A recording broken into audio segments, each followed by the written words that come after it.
Hi, I'm Larsen. In this video, I'm going to show you an exercise which I hope will help you find the most comfortable way to play and hold a tin whistle.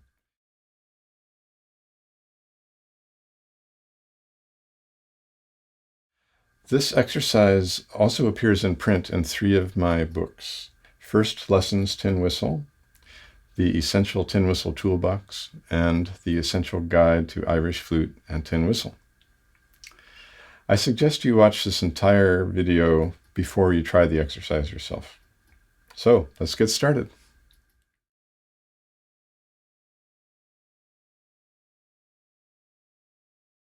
Here you can see the 4 anchor points that make it possible to completely relax when holding the whistle. It's crucial to keep your hands, arms, lips, and jaw relaxed. Unnecessary tension and squeezing or clenching of any kind will greatly interfere with your learning and your enjoyment. We keep the whistle steady and secure by using these 4 anchor points. 1. Your lips. 2. Your top hand thumb. 3. Your bottom hand thumb. And 4. Your bottom hand pinky. The importance of the first 3 is self-evident to most people, but the 4th anchor point is often unknown to beginners. The secret to success is to rest your bottom hand pinky upon the whistle at all times. If your bottom hand pinky won't easily reach the whistle, or if trying to reach it pulls your other bottom hand fingers out of position, there are 2 alternatives, which are shown at the end of this video. Here you can see that the weight of the whistle is supported by the lower lip and the 2 thumbs. The mouthpiece rests upon the lower lip. The thumbs exert a slight upward force upon the underside of the whistle. A slight downward force from the bottom hand pinky is needed to provide balance and make the whistle secure. The 6 fingers we use to cover and uncover the finger holes should have absolutely nothing to do with holding or stabilizing the whistle.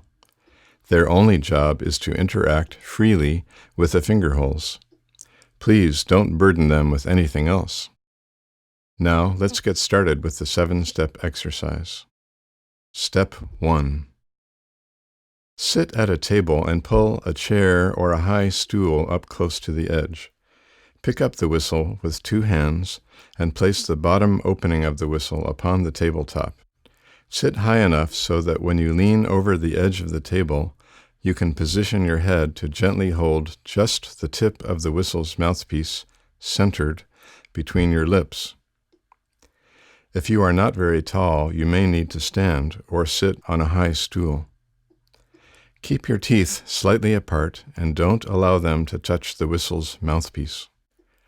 Holding the whistle this way, and there's no need to blow just yet, remove your hands. The whistle is gently held upright between your lips and the tabletop. Step 2. Now approach the whistle with your top hand. I recommend using your left hand for this. Without your thumb touching the whistle, gently lay your index, middle, and ring fingers upon the top 3 finger holes. I call these fingers T1, T2, and T3. The letter T stands for top hand.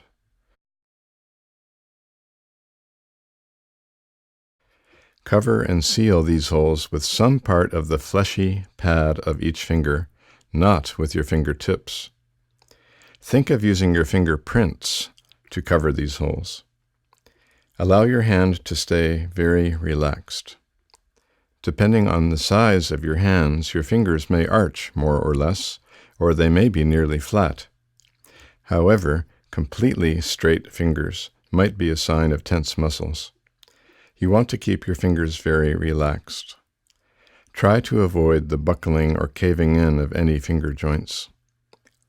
T2, your middle finger, which is probably your longest finger, may arch more than the other 2.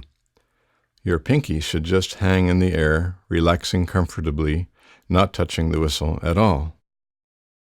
Step 3.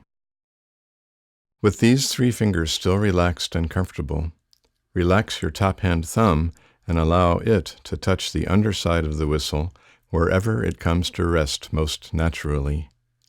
That's your thumb's optimal spot, and its location on the back of the whistle will differ from person to person. For many, it will rest opposite and somewhere between the T1 and T2 finger holes. Step 4.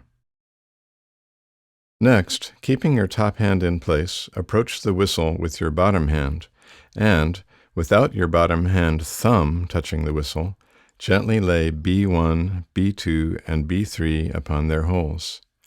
The letter B stands for bottom hand. Once again, use the fleshy pads of your fingers, the fingerprints, to cover and seal the holes. As with the top hand, your bottom hand fingers may be somewhat arched. Step 5. With these bottom fingers relaxed and comfortable, relax your bottom hand thumb and allow it to touch the underside of the whistle wherever it comes to rest most naturally. That's the optimal spot, and its location on the back of the whistle will differ from person to person. For many, it will rest opposite and somewhere between the B1 and B2 holes. Step 6. Now, without pulling your other fingers out of position, lay the end of your relaxed bottom hand pinky upon the body of the whistle, somewhere below the B3 hole, wherever it wants to lay.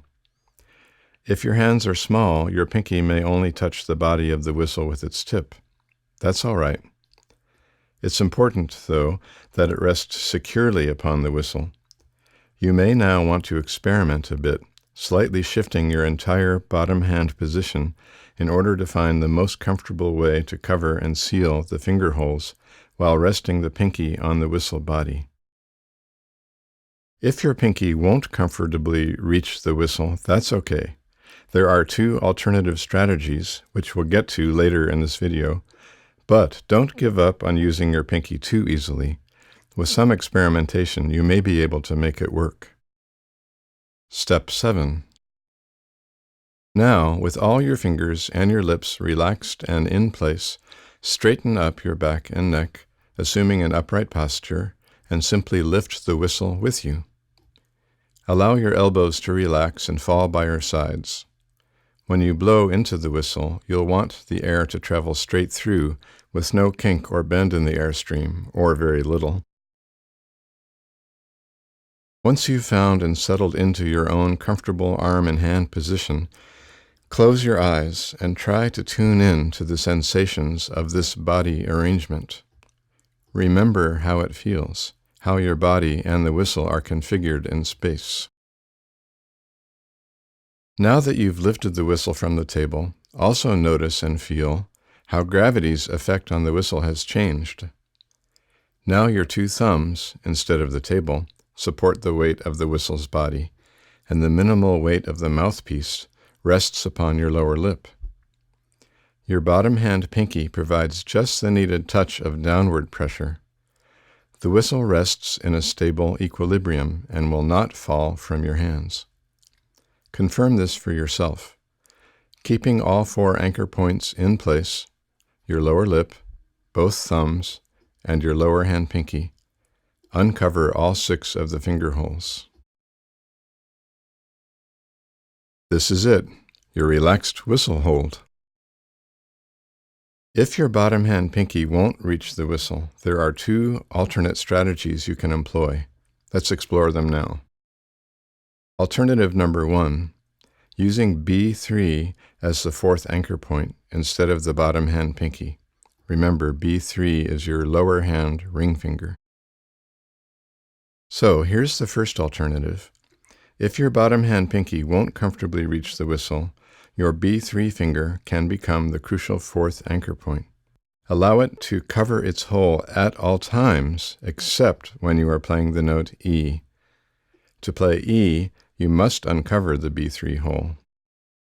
When playing the note E, the whistle will remain stable and secure because 5 of your fingers will be covering their finger holes. When you're done playing E, no matter what note you play next, return B3 to its hole, with this one exception. On some whistles, Covering B3 while playing F sharp and G may result in notes that are a bit flat in pitch. If this is the case with your whistle, you won't want to cover B3 when playing F sharp or G. Alternative number 2, using a thumb rest. Here's the second alternative. Susato whistles, made by the Kelishek Workshop in Brasstown, North Carolina, come with a thumb rest for the bottom hand thumb, which clips onto the whistle. It gives us another way to stabilize the whistle, and can serve as an alternative to both the bottom hand pinky and the B3 anchor point strategies. In this photo, notice that the bottom hand pinky is not touching the whistle. Susato thumb rests fit onto some other brands of whistles too. You might also consider fashioning your own thumb rest. Thanks for watching. I hope this video has been helpful to you. If you'd like to find out more about my instructional books and materials, you can go to graylarsen.com/TW.